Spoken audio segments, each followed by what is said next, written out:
Hello everyone, this is Sujeet Kumar Jha और इस lecture video में मैं डिस्कशन करने जा रहा हूँ क्वेश्चन नंबर 131 ऑफ आईईओडो। ये एक काफ़ी कॉन्सेप्चुअल प्रॉब्लम है और बेसिक से रिलेटेड है। ठीक है, यदि आप इस क्वेश्चन को अच्छे से बनाइएगा या मैं जो बता रहा हूँ उसको यदि आप समझ लीजिएगा तो पोटेंशियल एनर्जी, इक्विलिब्रियम से रिलेटेड बहुत सारे कॉन्सेप्ट आपके क्लियर हो जाएंगे। समझिएगा, सबसे पहले हम लोग देख लेते हैं कि इस क्वेश्चन में ऑथर क्या कहना चाहते हैं। देखिए, the potential energy of a particle in a certain field has the form. Potential energy का इक्वेशन दिया हुआ है, वो मैं लिख देता हूँ। ये U का इक्वेशन दिया हुआ है A/r² - B/r।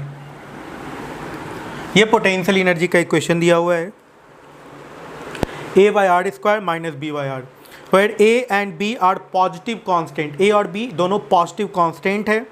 R is the distance from the center of the field। Field के सेंटर से जो डिस्टेंस है वो R दिया हुआ है यहाँ पे। Okay, find the value of R0 corresponding to the equilibrium position of the particle। examine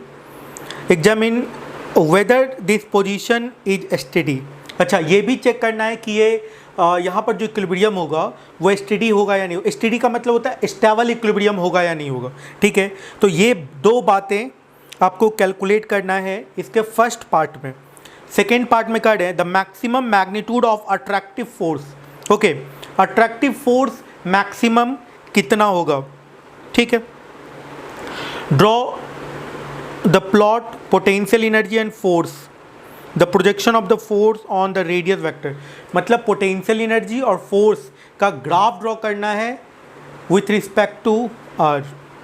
ठीक है, चलिए फिर इस क्वेश्चन को हम लोग बहुत डिटेल में सीखते हैं, समझते हैं और इस क्वेश्चन को सॉल्व करते हैं। पोटेंशियल एनर्जी का इक्वेशन ये है। ठीक है, फोर्स और पोटेंशियल एनर्जी में क्या रिलेशन है। सबसे इंपॉर्टेंट पॉइंट, फोर्स और पोटेंशियल एनर्जी में क्या रिलेशन है। फोर्स इक्वल टू क्या होता है -du/dr होता है ना। आपने वर्क पावर एनर्जी में पढ़ा होगा, फोर्स का वैल्यू क्या होता है -du/dr। ठीक है, और फोर्स एक वेक्टर क्वांटिटी है। तो मैं थोड़ा एक पॉइंट बता देता हूँ यहाँ पे। वैसे ये उसका यूज है नहीं यहाँ पे, लेकिन फिर भी मैं आपके नॉलेज के लिए बता दूँ। जैसे -du/dr होता है तो आप इसको लिख सकते हैं -du/dx i cap -du/dy j cap -du/dz k cap. इस तरीके से आप फोर्स को वेक्टर फॉर्म में कैलकुलेट कर सकते हैं। ठीक है, वैसे इसका ज़रूरत है नहीं, ज़रूरत किसका है, सीधा इसका ज़रूरत है क्योंकि r के टर्म में दिया हुआ है। तो ऐसा करते हैं, फोर्स कैलकुलेट कर लेते हैं और देखते हैं कि ये इक्विलिब्रियम पोजीशन कहाँ पर था। ठीक है, तो एक फोर्स कैलकुलेट करते हैं तो इसको डिफ्रेंशिएट कर दीजिए, -u/r कर दीजिए तो -d/dr इंटू u, और u के जगह पे ये हो जाएगा A/r² - B/r। ऐसा कुछ होगा। डिफ्रेंशिएशन करना इसका बहुत ही आसान है। तो r² है यहाँ पे। ठीक है, तो माइनस रहने देते हैं तो ये हो जाएगा कितने का बड़ा -2a/r³, और यहाँ पे आ जाएगा +b/r²। ये इक्विलिब्रियम में होगा। इक्विलिब्रियम में होने के लिए that force must be equals to 0, और ये जो नेट फोर्स है इसको यदि आप 0 कर दें तो R का वैल्यू मिल जाएगा जहाँ पे ये ऑब्जेक्ट इक्विलिब्रियम में होगा। ठीक है, तो कर देते हैं फोर्स का वैल्यू 0, तो ये आ जाएगा कितना -2a/r³ -2a/r³ +b/r² and that will be equals to 0। तो यहाँ से आपको मिल जाएगा वो R का वैल्यू जहाँ पे ये 0 होगा। ठीक है ना, इसको आप ऐसे लिख देते हैं, यहाँ पे b/r² equal to b/r² equals to क्या आ गया 2a/r³। ये कैंसिल आउट हो गया, R का वैल्यू मिल गया आपको 2a/b। ये वो पोजीशन है जहाँ पे ये इक्विलिब्रियम में होगा। Okay, second point, first part question के फर्स्ट पार्ट का सेकेंड पॉइंट है examine whether this position is steady. क्या इस पोजीशन पे ये स्टेबल इक्विलिब्रियम में था या अनस्टेबल इक्विलिब्रियम में था। स्टेबल अनस्टेबल इक्विलिब्रियम पता करने के लिए क्या ज़रूरी है, देखिए, यदि डबल डिफरेंशिएशन ऑफ, देखिए बहुत अच्छे से समझिएगा, इसके कॉन्सेप्ट को मैं डिटेल में बता रहा हूँ। यदि D square u by d r square का वैल्यू ग्रेटर देन 0 होता है तो यहाँ पे स्टेबल इक्विलिब्रियम एग्जिस्ट करता है, ठीक है। यदि D square u by d r square का वैल्यू लेस देन 0 होता है तो अनस्टेबल इक्विलिब्रियम एग्जिस्ट करता है, ठीक है ना। यदि D square u by d r square का वैल्यू इक्वल टू 0 होता है तो यहाँ पे न्यूट्रल इक्विलिब्रियम एग्जिस्ट करता है, ठीक है ना। तो ये जो पॉइंट है आर जो होगा वो क्या पुट करना है आपको, 2a/b पुट करना है। मतलब इक्विलिब्रियम पोजीशन पे 0 से बड़ा है double differentiation of potential energy या छोटा है, ये पता करना है आपको। यदि बड़ा होगा तो स्टेबल होगा, छोटा होगा तो अनस्टेबल होगा, इक्वल टू होगा यदि 0 के तो यहाँ पे न्यूट्रल इक्विलिब्रियम एग्जिस्ट करेगा। तो डबल डिफरेंशिएशन करते हैं पोटेंशियल एनर्जी का, तो पोटेंशियल एनर्जी का डबल डिफरेंशिएशन देख लें कितना आता है। तो पोटेंशियल एनर्जी का जो एक डिफरेंशिएशन आया है वो ये आ गया है ना, ठीक है। तो इसी को डबल एक बार और डिफरेंशिएट कर दें तो D you by d are का वैल्यू, ये वाला जो टर्म है ना ये क्या है, D you by d are का वैल्यू है। तो D you by d are का वैल्यू आया हुआ है आपको -2a/r³ प्लस b/r²। इसको एक बार और डिफरेंशिएट कर देना है, d square u by d r square कर देना है। तो ये कितने के बराबर आएगा, -6a/r⁴ -2b/r⁴। ये -3 जाएगा तो ये प्लस हो जाएगा, है ना। 6a बाई, देखिए यहाँ पे -2a है लेकिन r⁻−3 का डिफरेंशिएशन -3, तो ऐसा कुछ आएगा, है ना। अब करके आप देख लेना इसको। तो ये आ जाएगा d square u by d r square का वैल्यू। अब देखना है कि ये वाला जो टर्म है d square u by d r square का value r equal to 2a/b पे, r इक्वल टू 2a/b पे, r इक्वल टू 2a/b पे ये ग्रेटर देन 0 आता है या लेस देन 0 आता है। तो पुट करते हैं, देख लेते हैं कि ये ग्रेटर देन 0 आता है या लेस देन 0 आता है। ओके, चलिए फिर आगे बढ़ते हैं।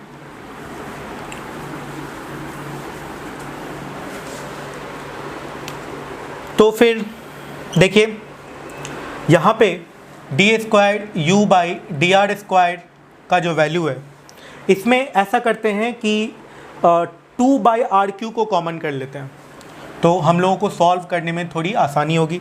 अब बचेगा क्या, a/r, यहाँ पे क्या है 2/r³ कॉमन आ गया तो बच जाएगा 3a/r, है ना, माइनस b, ऐसा बचेगा।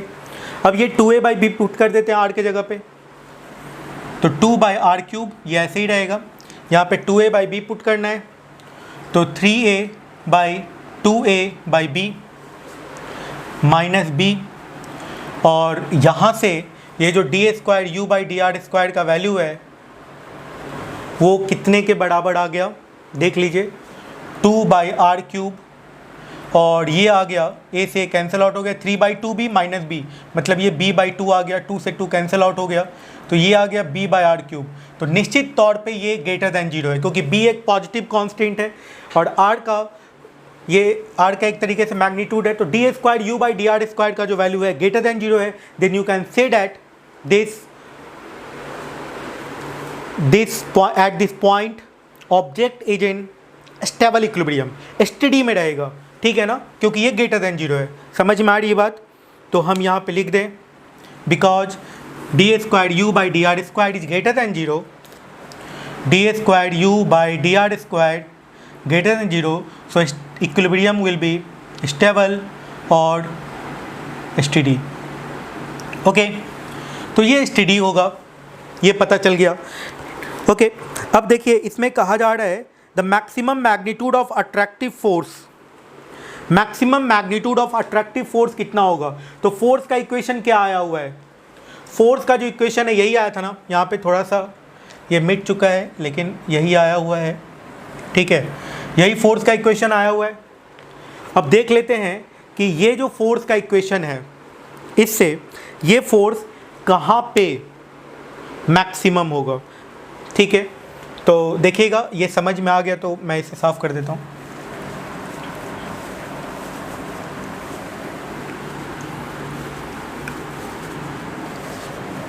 ये फोर्स का वैल्यू है। काफ़ी आसान क्वेश्चन है लेकिन कॉन्सेप्चुअल है, इसीलिए पूरे वीडियो को कंप्लीट देखिएगा और कॉन्सेप्ट को सीखने की कोशिश कीजिएगा, ठीक है। और यदि डिटेल में आप जेईई एडवांस लेवल के कॉन्सेप्ट को सीखना चाहते हैं तो आप ज्वाइन कर सकते हैं मेरा पेड चैनल। देखिए अब यहाँ पे जो फोर्स का इक्वेशन है वो कितने के बराबर आया हुआ है, 2a/r³ माइनस b/r², है ना। तो df/dr कर देते हैं, df/dr, जहाँ पे df/dr 0 के बराबर होगा वहीं पे ये फोर्स मैक्सिमम होगा।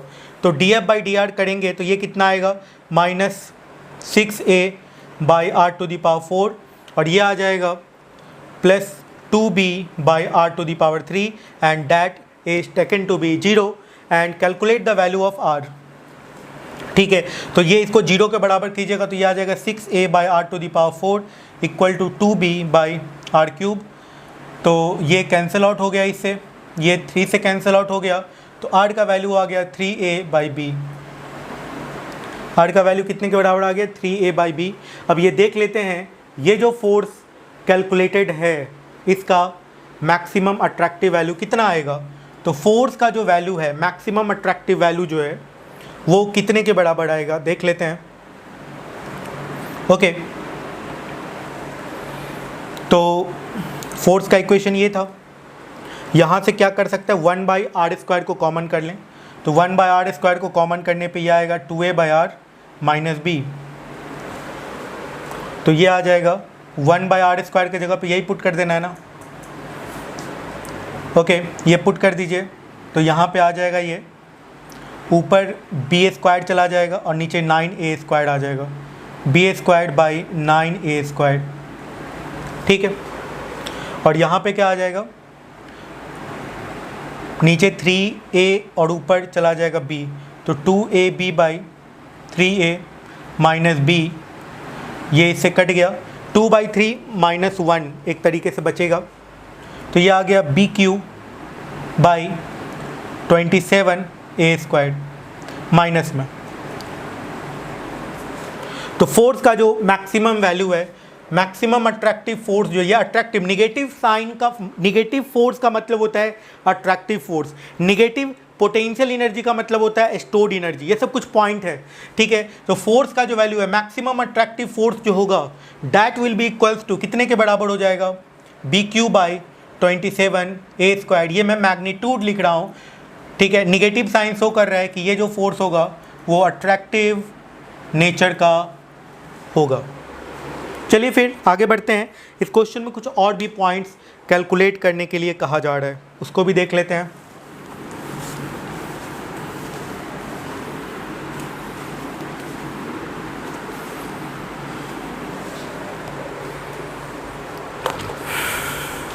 कहा जा रहा है कि पोटेंशियल एनर्जी का जो इक्वेशन है, the maximum magnitude of attractive force, ये तो कैलकुलेट हो गया। Draw the plot of you and force, potential energy और फोर्स का ग्राफ ड्रॉ करना है आर के साथ, ठीक है। पोटेंशियल एनर्जी का इक्वेशन क्या आया हुआ है, a/r² माइनस b/r, ये इक्वेशन दिया हुआ है, ठीक है, ओके। और फोर्स का इक्वेशन क्या था, फोर्स का इक्वेशन -du/dr से आपने निकाला था, कितने के बराबर आ गया था, 2a/r³ माइनस b/r²। देख लीजिएगा, ऐसा ही इक्वेशन था। ये पोटेंशियल एनर्जी का इक्वेशन है, ये फोर्स का इक्वेशन है। फोर्स इक्वल टू क्या होता है, -du/dr करने पे इक्वेशन आया था, आप देख लेना, यही इक्वेशन आया था, ओके। ये फोर्स का इक्वेशन, ये पोटेंशियल एनर्जी का इक्वेशन। इस तरह का इक्वेशन जब भी मिले आपको तो जान लेना कि ग्राफ जो होगा इसका, ये कुछ इस तरह का होगा। इसका ग्राफ जो होता है वो कुछ इस तरह का हो जाएगा, ठीक है, हर एक केस में।